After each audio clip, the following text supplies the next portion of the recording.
पर अडानी साहब का कब्जा होने जा रहा है। जी होने जा बिना बताए हो गया सर, हो गया जी हो गया सर। मुआवजे वगैरह मुआवजा नहीं, अब हमें चाहिए मौत।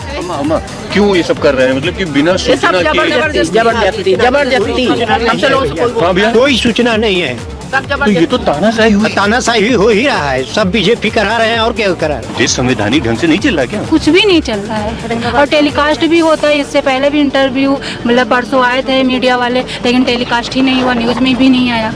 न्यूज वाले भी नहीं दिखा रहे? नहीं दिखा रहे। रहीमाबाद गांव की जमीन भी जा रही है, पूरी जमीन जा रही न्यूज है। वाले क्यों नहीं दिखा रहे? अब मुझे क्या पता सर, वो तो वही लोग जाने ना। एयरपोर्ट नहीं था पहले, भक्ति खेड़ा था केवल। एयरपोर्ट भी नहीं था तब? नहीं था, तब से है। मोहम्मदपुर नाम रहा तब भक्ति खेड़ा के गांव था पहले की एयरपोर्ट था। अच्छा, कभी ऐसा अन्य सरकारों में हुआ? नहीं, कभी नहीं हुआ कोई सब। ये हो रहा मोदी की सरकार में, ये मोदी की सरकार में सब हो रहा। मोदी जी अम्मा ये भी बोले थे कि हमारी सरकार जब बनेगी तो हवाई चप्पल पहनने वाला हवाई जहाज में बैठेगा। यही बैठ तो रहे हैं हम लोग, हवाई बैठ के देखिए 4 दिन से भूखे प्यास खरीद। सबके पास हमारे भैया चाचा दादा लोग सबको गए, कोई हमारे साथ नहीं देने खड़ा है। अब हम लोग के पास कोई चारा नहीं है सिवाय अगर वो जैसी भी चलाएंगे तो हम लोग लेट जाएंगे।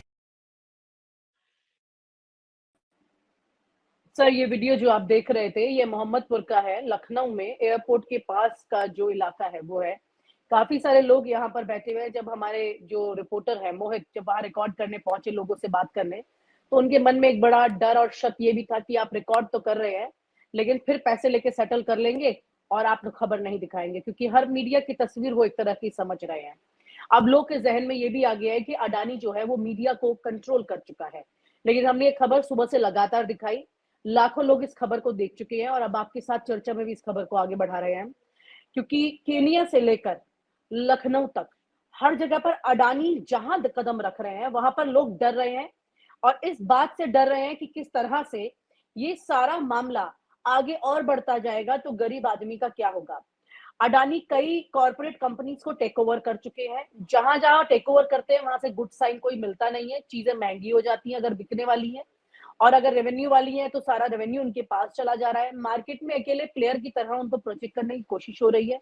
दुबई की कंपनी तक अडानी के मामले को लेकर सरकार पर सवाल उठा चुकी है, मुकदमा तक कर चुकी है और ये बता चुकी है कि किस तरह से अडानी को लेकर के इतना पक्षपाती रवैया है कि अब इस देश में और देश के बाहर लगातार मतलब खुद कीनिया के पूर्व राष्ट्रपति तक ने ये एलिगेशन लगाया हमारे देश के प्रधानमंत्री पर, नरेंद्र मोदी जी पर, कि वो उनके लिए आउट ऑफ द वे जा करके मदद कर रहे हैं, जो कि श्रीलंका में भी सवाल उठे थे।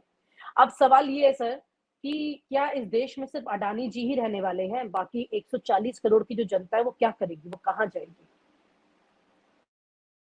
विनीता जी, आपके सामने एक सुनहरा मौका है कि कल तक आपके पास 100 करोड़ का प्रस्ताव आ सकता है कि आप 100 करोड़ ले लीजिए और इस तरीके के बेकार के सवालों को मत उठाइए।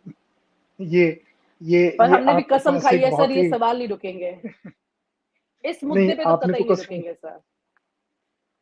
तो अभी अभी मैंने सिर्फ ये मजाक में इसलिए कहा कि एक बड़ा चैनल है जिसके 60-70 लाख सब्सक्राइबर हैं, उसने अडानी जी की जो तारीफ की, भारतीय जनता पार्टी के प्रवक्ता भी उतनी तारीफ नहीं कर सकते हैं और उस तारीफ का नतीजा ये निकलेगा कि उनकी जो प्रोग्राम चलते हैं व्यूअरशिप 5,000 और 10,000 में पहुंच जाती है, जबकि पहले लाखों में होती थी। बड़े-बड़े कमेंटेटर्स इससे परेशान हैं। हालाँकि उस चैनल के मालिक ये कह रहे हैं या एडिटर जो दोनों ही हैं वो एक ही हैं।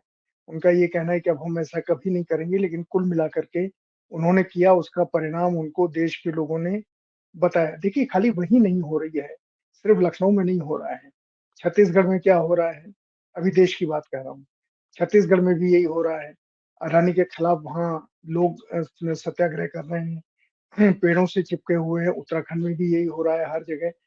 अडानी एक हमारे देश के एक ऐसे व्यक्ति के रूप में उभरे हैं, जिनको लेकर के एक नया इतिहास लिखा जाएगा। अडानी जी ने जो आपने सवाल किया कि जो-जो चीज़ें उनके पास गई वो महँगी हो गई। तो आप देख लीजिए ना, रेलों को देख लीजिए, रेलों की टिकट देख लीजिए, बस को देख लीजिए, हवाई जहाज़ को देख लीजिए। एयरपोर्ट के जो उनके पास जितने एयरपोर्ट हैं, मेरा ख्याल है अब तो बहुत ही सारे एयरपोर्ट हैं, बहुत कम एयरपोर्ट सरकार के पास हैं या दूसरे लोगों के पास हैं। ज़्यादातर एयरपोर्ट तो अडानी जी को दे दिए गए हैं। अडानी जी को कोयला दे दिया गया, अडानी जी को पावर दे दिया गया और बांग्लादेश के साथ रिश्ता सुधारने की कोशिश अडानी कर रहे हैं, ताकि बांग्लादेश में उनके जो पावर का जो सप्लाई होती है वो निर्बाध गति से जारी रहे, उसकी वो पूरी कोशिश कर रहे हैं। और अचानक हसीना शेख का मामला दब गया है, भारत उनको दुनिया में किसी ने जगह नहीं दी, वो भारत में बैठे हुए हैं। पर इससे भी बड़ी चीज़ विनीता जी, अडानी जी को मुझे पता नहीं है, लेकिन ये अफ़वाहें हैं। मैं अडानी जी से माफ़ी माँगता हूँ कि अगर ये हो तो मुझे माफ़ कर दें, क्योंकि बहुत सारी चीज़ें अफ़वाहों के ऊपर चलती हैं। अभी जो चीन के साथ भारत का समझौता हुआ है, उसके पीछे भी अडानी जी के की बिज़नेस स्ट्रैटेजी है। और अडानी जी के पास जो चाइना से माल आता है, सामान आता है, और जो चाइना का जो जो पावर कंपनी है वहाँ से जिस तरीके से अडानी जी का उसका कॉन्टैक्ट है, उसको लेकर के तो और ये लग रहा है कि अ, म जो अंतर्राष्ट्रीय समझौते हो रहे हैं भारत के, उनमें बहुत बड़ा रोल अडानी जी प्ले प्ले कर रहे हैं। नेगेटिव या पॉजिटिव, जनता के लिहाज से तो वो सारा नेगेटिव है। ऑस्ट्रेलिया से शुरू हुआ था अडानी के खिलाफ हंगामा, ऑस्ट्रेलिया से। उनके कोयले जो कोयला वहाँ से आता था। अभी भी इंडोनेशिया का, दुनिया का जितना भी कोयला आता है, वो अडानी जी लेके आते हैं। और हमारे जो अपना कोयला है, हमारे संस्थानों को सरकार ने निर्देश दिया है कि उस कोयले को बचा के रखो और अडानी का कोयला खरीदो, मतलब तिगुनी कीमत पर जो कि कोयला कई खरीदो। गुना अडानी महंगा, का हाँ, कई गुना महंगा है सर वो, हाँ। तिगुना तो लगभग है ही है। तो मेरा हाँ ये कहना है कि अडानी जी इस समय देश के राष्ट्रीय उद्योगपति हैं, राष्ट्रीय पूंजीपति हैं।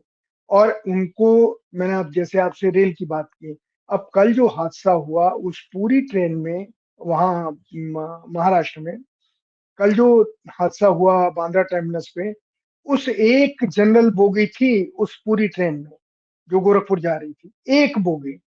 तो अडानी जी जितनी ट्रेनें चला रहे हैं उनमें जनरल बोगी खत्म हो रही हैं, सिर्फ 1 या 2 बोगी लग रही हैं। 1 या 2 बोगी लगने का मतलब है कि आप देश के उन लोगों को जो रेल में चलते थे, जिनके लिए रेल लाइफलाइन थी, उनको आप निकाल के कह रहे हैं कि आप सड़क के ऊपर चलो, और सड़क के ऊपर आप बस और ट्रक से चलो, जितना पैसा दे सकते हो दो। और एक जो यात्रा 2 ढाई दिन में हो सकती है, जैसे बंबई से गोरखपुर 2 दिन में हो सकती है, वो यात्रा 5 दिन में पूरी होगी। जनता की चिंता, मैं शर्मिंदगी के साथ ये कह रहा हूँ, जनता की चिंता हमारे पूंजीपतियों को नहीं है, जनता की चिंता सरकार को भी नहीं है। सरकार का काम होता है, पूंजीपति जहाँ जनता को लूटता है, पूंजीपति जहां जनता को परेशान करता है, यहीं पर सरकार का रोल आता है। सरकार खुद न करे, मैं इस राय से सहमत हूँ कि सरकार का काम व्यापार करना नहीं है, लेकिन सरकार का काम ये तो देखना है ना कि जो व्यापार कर रहा है वो जनता के गले में हाथ डाल करके उसकी अतड़ियां तो नहीं खींच रहा है। हमारे देश में यही हो रहा है। इस समय हमारे जितने व्यापारी हैं, वो सब इस तरीके से लगे हुए हैं कि जनता से जितना लूट सकते हैं लूटें। और सभी नहीं, सिर्फ 4-5 हैं ऐसे। उनके विज्ञापन देखिए, उनके विज्ञापन की, अगर आप इनका ये सामान खरीदेंगे तो इतना पैसा वो एक लड़कियों के एजुकेशन में देंगे। वो लड़कियों के एजुकेशन में कहाँ देंगे, उसका कोई आंकड़ा उपलब्ध नहीं है। वो खर्च भी हो रहा है कि नहीं हो रहा है, कोई ऑडिट नहीं है। लेकिन हाँ, लोगों को ये बताया जा रहा है कि ये आदमी लूट तो रहा है लेकिन परोपकार भी कर रहा है। अडानी जी के पास पोर्ट है, तो अडानी जी का जो जो जो उस पोर्ट के ऊपर क्या सामान, चीन से सामान आता है अडानी के पोर्ट के ऊपर, वो अडानी के पोर्ट पे ही आता है सीधे, चीन से जो सामान आता है। तो अडानी जी के पास सारे पोर्ट यहाँ भी हैं, लंका में भी हैं, दूसरे देशों में भी वो पोर्ट खरीद रहे हैं, और सरकार उनको पूरी मदद कर रही है दिलाने में। तो जब सरकार ही मदद करने को तैयार है, तो सरकार जनता की मांग के ऊपर कहाँ से ध्यान देंगे। आपने लखनऊ का वीडियो दिखाया, मैं आपसे छत्तीसगढ़ का जिक्र कर रहा हूँ, मैं आपसे उत्तराखंड का जिक्र कर रहा हूँ। इन सब जगहों पर अडानी जी के खिलाफ एक अभियान चल रहा है, एक शोर है। लेकिन इस शोर का न मीडिया में कोई स्थान है, न इस शोर का कोई अखबारों में स्थान है। आपके जैसे लोग कर रहे हैं, कितने दिन करेंगे पता नहीं, क्योंकि कल आपके ऊपर नोटिस आ सकता है कि विनीता आप तो देश के द्रोह का काम कर रही हैं, आप लोगों को भड़का रही हैं। क्योंकि अब हमारे यहाँ जो कानूनों में संशोधन हो गया है, प्रेस के कानूनों में, उसमें तो ये है ना कि आप कुछ भी ऐसा करेंगे जिससे सरकार को विकास करने में दिक्कत हो, तो आप देशद्रोही हैं। तो आप देशद्रोही का आप भी काम कर रही हैं, आप मुझे भी उसमें शामिल कर रही हैं। इस बात को शाम भी इस बात को करके, क्योंकि ये है, कल परसों आपके पास एक नोटिस आ सकता है। सर जिस नोटिस आते तरीके रहते हैं। जिस तरीके के आप नहीं, ये नोटिस ऐसा नहीं है, इस नोटिस में आप जेल चले जाएंगे और उस जेल में 90 दिनों तक उसकी सुनवाई नहीं है। और अब कोर्ट में आपको जो दरोगा कहेगा वही माना जाएगा। दरोगा सब एसएचओ सबसे इम्पोर्टेंट है, अब कोर्ट और आप इम्पोर्टेंट कुछ नहीं पूछ है। भी नहीं सकते हैं, कुछ पूछ भी नहीं सकते आप उनसे, नहीं पूछ क्यों सकते, कर रहे हैं। नहीं पूछ सकते। राइट हाँ, राइट सर। तो इसलिए अडानी जी को लेकर जो आपने बात की ये है, अपना तो अपने आप में ये आपातकाल जैसी परिस्थिति है, इस तरह की चीजें जो हैं। मैं आपातकाल तो नहीं कहूंगा, क्योंकि मोदी जी कह रहे हैं कि हमने आपातकाल तो लगाया नहीं है। हमने तो देश के कानूनों के हिसाब से काम करना शुरू किया है। जब वो कहते हैं आपातकाल नहीं लगाए, तो घोषित आपातकाल नहीं है। मैं भी इसको अघोषित आपातकाल नहीं कहता हूं, क्योंकि मेरा ये कहना है कि जिस चीज का जनता विरोध नहीं करती है, सरकार उसे मान लेती है कि वो हमारे पक्ष में जनता का फैसला है। तो इसमें मुझे कोई गड़बड़ी भी नहीं लगती। जनता को, अब जैसे अभी आपने जितनी फोटो दिखाई, कितने लोग बैठे हुए थे, इसमें तो लखनऊ को वहां बैठ जाना चाहिए था करके, जितने भी वंचित तबके हैं उन सारे लोगों को। लेकिन लोग नहीं आ रहे वहां। बाबा साहब की तस्वीर लेके जरूर लोग आ रहे हैं। वो वहीं आसपास के गरीब लोग होंगे, जिनको जिनके घर आसपास होंगे, जिनको उजड़ने का डर होगा। लेकिन लखनऊ कहाँ है इसमें? लखनऊ की जनता कहाँ है? लखनऊ के राजनीतिक दल कहाँ है? लखनऊ के बुद्धिजीवी कहाँ है? लखनऊ के अखबार कहाँ है? लखनऊ के टेलीविजन चैनल कहाँ है? वहां तो नहीं है। तो इसलिए मेरा कहना है कि जनता अगर विरोध जब तक नहीं करेगी, तब तक ये सारी चीजें मान ली जाएंगी। जनता इनका समर्थन कर रही है। बिल्कुल सर, यहीं पर लखनऊ में मतलब लोग इसका विरोध कर रहे हैं। इसकी याचिका भी सुप्रीम कोर्ट में लगाई गई थी। अब यहीं पर एक और एडिशनल क्वेश्चन ये था सर कि जुडिशरी पर, जैसे मैंने शुरू में भी कहा कि अडानी को जहां पर क्लीन चिट बड़ी समझदारी से घुमा के दे दी जाती है, सेबी पे मैटर गया, सेबी खुद सवालों के घेरे में आ गया। ऐसा पहली बार इस तरह की कंडीशन सामने देखने को मिली कि सेबी की चेयरमैन इस तरह से उनकी मीडिया में थू वाली स्थिति सामने पैदा हो गई बाकायदा, कि वो वित्त मंत्री के साथ भी बैठी है। तो ऐसा लग रहा है कि लोगों ने इस तरह से सवाल दागने शुरू किए, जैसे कि चोर चोर मौसेरे भाई ना हो। मतलब एक सरकार की छवि अच्छी होनी चाहिए, कम से कम इस स्तर पर नहीं चली जानी चाहिए। और अडानी को प्रोटेक्ट करते हुए तमाम चीजें ये हो रही हैं। और एक वाक्य था जिसका जिक्र मैंने पहले भी किया था, केनिया की अगर हम बात कर रहे हैं, तो जब केनिया के राष्ट्रपति जब भारत आए थे लोकसभा चुनाव से पहले, और उन्होंने अडानी से मिलने की जो बात थी, वो मंशा उन्होंने आके यहाँ जो है ऑफिशियली एमईए को जो बताया था, लेकिन उनके वहां से उड़ने से पहले, भारत आने से पहले ही जो कोऑर्डिनेशन था, तो वो हमारे देश की एमईए और अडानी ग्रुप और उनकी सरकार, केनिया की सरकार, ये 3 जगह पर पूरा चल रहा था ये कोऑर्डिनेशन। और उनकी वापसी तक, उनके, क्योंकि वो अडानी के प्लेन में उड़ के वापस गए थे, और ये सारे बिल्कुल एब्सोल्यूट राइट इन्फॉर्मेशन है, इसे कोई डिनाई नहीं कर सकता। मैं इसको चैलेंज कर सकती हूँ कि वो उड़कर वापस गए थे, और उसके बाद ही मतलब ये पूरी चर्चा साफ हो गई थी कि अब केनिया में अडानी के कदम होने जा रहे हैं। जब देश में किसी को इसकी भनक नहीं थी, तो ये जानकारी हमारे पास थी उस वक्त, और तब हमने इसका जिक्र भी किया था। कई दिनों तक हमें लगा कि शायद बहुत जल्दबाजी ना हो जाए, कुछ दिन हमने इंतजार किया चीजों को समझने का, लेकिन उसके बाद चीजें हमने चर्चा करनी शुरू की, और ये फिर उसकी तस्वीर भी सामने आ गई। और केनिया में तो आज की तारीख में जिस तरह से, जैसे लखनऊ में ये लोग बैठ के विरोध कर रहे हैं, ऐसे वहां विरोध हो रहा है। वहां एब्सोल्यूट पूरा उनके खिलाफ लोगों ने बोलना शुरू किया कि वो कदम वहां ना रख सके। लेकिन वहां की भी सरकार की जो मंशा है, और जो हमारे देश की सरकार की मंशा है, क्योंकि वहां वो लोग ऑब्जेक्ट कर रहे हैं जो कि पहले सत्ता में रह चुके हैं, तो वो लोग कह रहे हैं कि देखिए मोदी जी यहाँ पर इनको प्रेजेंट कर रहे हैं, ये सारी चीजें हो रही हैं। कुल मिलाकर के अडानी के लिए इतनी मोहब्बत, इतना प्रेम सर, इस देश में कई कॉरपोरेट रहे हैं जो कि इस देश की सत्ता के करीब रहे हैं, आज से नहीं हमेशा से ही। बिना कॉरपोरेट की सरकार नहीं चलती है, ये बात इस देश में सब समझते हैं। और मुझे लगता है कॉरपोरेट के से सरकार भी चलती है और जनता भी चलती है, क्योंकि जनता को भी काम चाहिए होता है। लेकिन वाई ओनली अडानी, जो कि हमें फायदा भी नहीं दे रहे हैं। हमारे ही 1 रुपए की चीज, 25 पैसे की चीज मान लीजिए, वो 4-4 रुपए में बना के बेच रहे हैं, हम ही को फटका लग रहा है पूरी तरह से। और ऐसी परिस्थितियों में उन्हीं को क्यों, मतलब ये समझ में नहीं आ रही है चीजें। अब इस सवाल का जवाब तो विनीता जी आप ही लोग सोचेंगे। मेरी समझ से तो एक सीधी चीज है कि सरकार ने चुन लिया है कि देश को चला, वो जैसे सरकार अपने मंत्री चुनती है, जैसे सरकार अपने अधिकारी चुनती है, वैसे ही सरकार ने एक ऐसे उद्योगपति को, एक ऐसे पूंजीपति को चुन लिया है जिसको लगता है कि ये आदमी जो योजना बनाएगा वो देश के हित में होगा। और कुल मिलाकर के कहा तो ये भी जा रहा है कि बहुत सारे मंत्रियों का चुनाव, अधिकारियों का चुनाव भी अडानी जी की राय से ही होता है। तो कुल मिला के इस देश की सत्ता अप्रत्यक्ष रूप से अडानी जी के पास है। अडानी जी इसको छुपाते भी नहीं है। अभी एक जगह मैं उनका वीडियो देख रहा था कि वो 7-8 महीने पहले कहीं बोल रहे थे और वहां उन्होंने अमित भाई को का नाम लेके कहा कि अमित भाई हमारे 30 साल 40 साल पुराने मित्र हैं और मैं उनके साथ मिलकर के देश के बारे में बहुत विचार करता रहता हूँ। अडानी जी देश के बारे में विचार करते रहते हैं और वो पब्लिकली कह रहे हैं। तो जितनी भी सरकारें हैं या जो अधिकारी हैं, उनमें किसी की हिम्मत है कि अडानी जी को लेकर के सवाल मन में खड़ा करे कि जिसके साथ 40 साल से अमित शाह का संबंध है और वो आदमी पब्लिकली अमित भाई को इस तरीके से कह रहा है कि 40 साल से, अगर जॉर्ज फर्नांडिस होते विरोध में तो वो ये कहते कि 40 साल से अमित शाह इनके दलाल हैं, अगर जॉर्ज होते। कब? जब वो मजदूर नेता थे तब। लेकिन तो मेरा ये कहना है कि अडानी जी इस देश को चलाने में उन्होंने अपने दिमाग की छाप शायद सरकार के 2 बड़े लोगों के ऊपर, प्रधानमंत्री जी के ऊपर और गृह मंत्री जी के ऊपर छोड़ी है। तभी उनको इतना सारा काम मिला है और वो देश की पूरी योजना बना रहे हैं, पूरी योजना बना रहे हैं।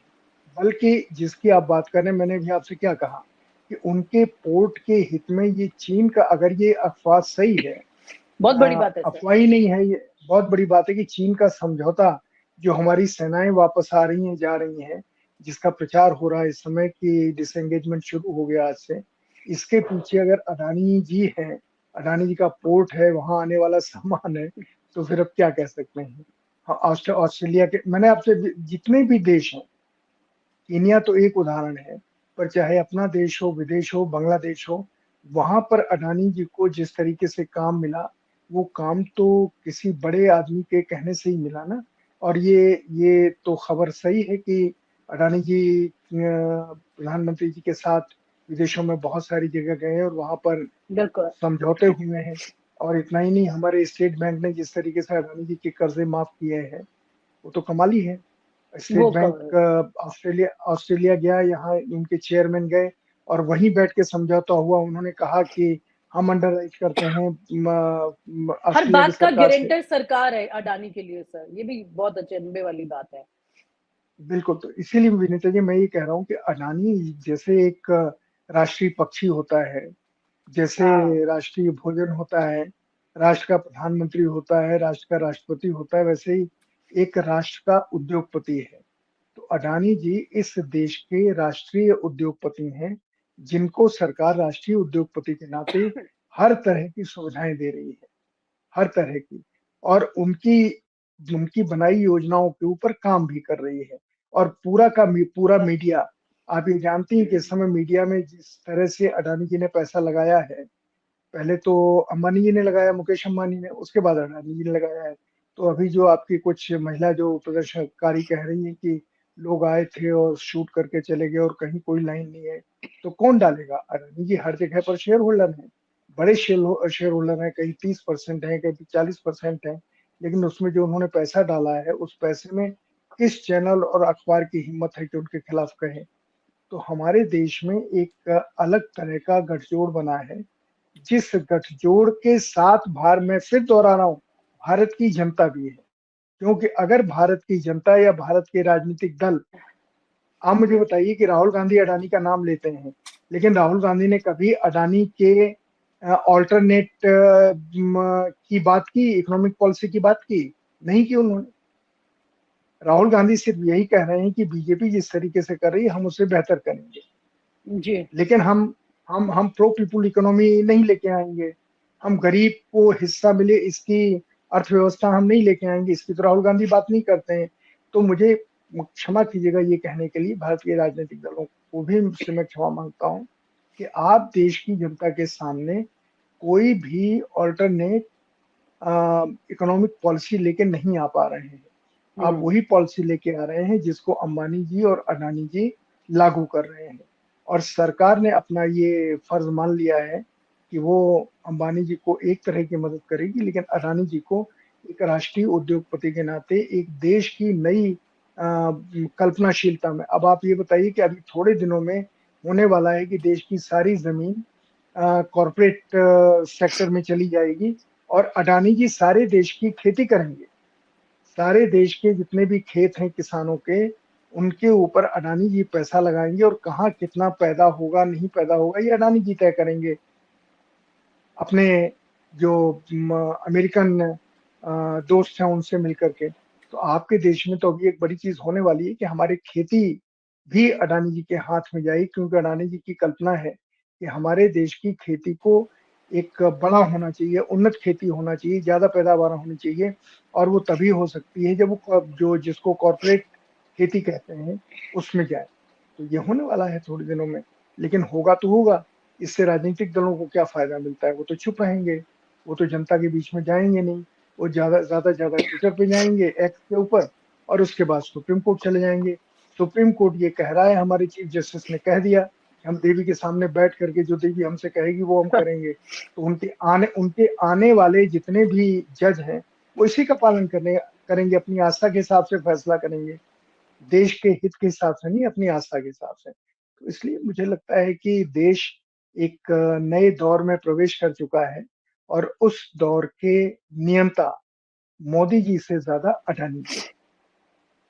और अडानी अब अपने आप में इस देश का सबसे, सिर्फ एक मतलब एक व्यक्ति या एक कॉर्पोरेट नहीं है, इस देश का सबसे बड़ा चिंताजनक विषय है जिसको लेकर के इस देश को सोचना पड़ेगा। वरना मैं खुद कई बार सोचती हूँ इस मामले को लेकर, तो मुझे ऐसा लगता है कि इस देश की सबसे बड़ी चिंता इस वक्त ये व्यक्ति हो चुका है, क्योंकि इनकी वजह से हर सेक्टर में जो एक बड़ा क्राइसिस देखने को मिलेगा लोगों को, वो पता ही नहीं चलेगा कि कहाँ से आया, क्योंकि हर चीज में सरकार गारंटर है। और आज अडानी कंगाल होते हैं तो ये देश कंगाल हो जाएगा, ऐसी परिस्थितियां बना दी हैं। आजादी के पहले जो परिस्थितियां थी कि हम किसी ब्रिटिश सरकार पर डिपेंडेंट थे, वो फिर सरकार थी। यहाँ पर तो एक व्यक्ति है, उस व्यक्ति की वजह से हम एक गुलामी की जैसी परिस्थिति में है। हालांकि देश लोकतांत्रिक देश है, लोग अगर वक्त से अपनी बात नहीं समझेंगे तो इस चिंता को कैसे समझ पाएंगे, ये भी अपने आप में बड़ा विषय है। और हम भी कोई वन साइड बात नहीं कर रहे sir. Being a journalist, being a citizen of this country, I feel कि ये एक वाकई में बहुत सीरियस प्रॉब्लम है यहाँ पर, इसको समझना बड़ा जरूरी है। खैर, हमारे पास तो जो भी रिपोर्ट होगी हम दिखाएंगे, क्योंकि ये वाकई में चिंता का विषय है। पता नहीं मुझे कि लोग कैसे समझेंगे और ये प्रॉब्लम कैसे खत्म होगी, क्योंकि अभी एक एक करके, जैसा आपने जिक्र किया कृषि वाले क्षेत्र का, ये भी बहुत बड़ी चिंता की बात है, क्योंकि हमारे देश की रीढ़ की हड्डी कृषि है। और अगर वही रीढ़ की हड्डी टूट गई या किसी के हाथ में चली गई या किसी और की रीढ़ की हड्डी बन गई तो हम स्पाइनलेस हो जाएंगे, ऐसी परिस्थिति सामने आ जाएगी। सर बहुत बहुत शुक्रिया, बहुत सीरियस इशू है, हम आपके साथ इस पर आगे भी चर्चा करते रहेंगे। Thank you so much sir. धन्यवाद। और आप हमसे जुड़े रहने के लिए सब्सक्राइब करें YouTube पर, फॉलो करें Twitter पर और लाइक करें Facebook पर। और ज्यादा जानकारी के लिए आपको टाइप करना होगा सिर्फ न्यूज नशा।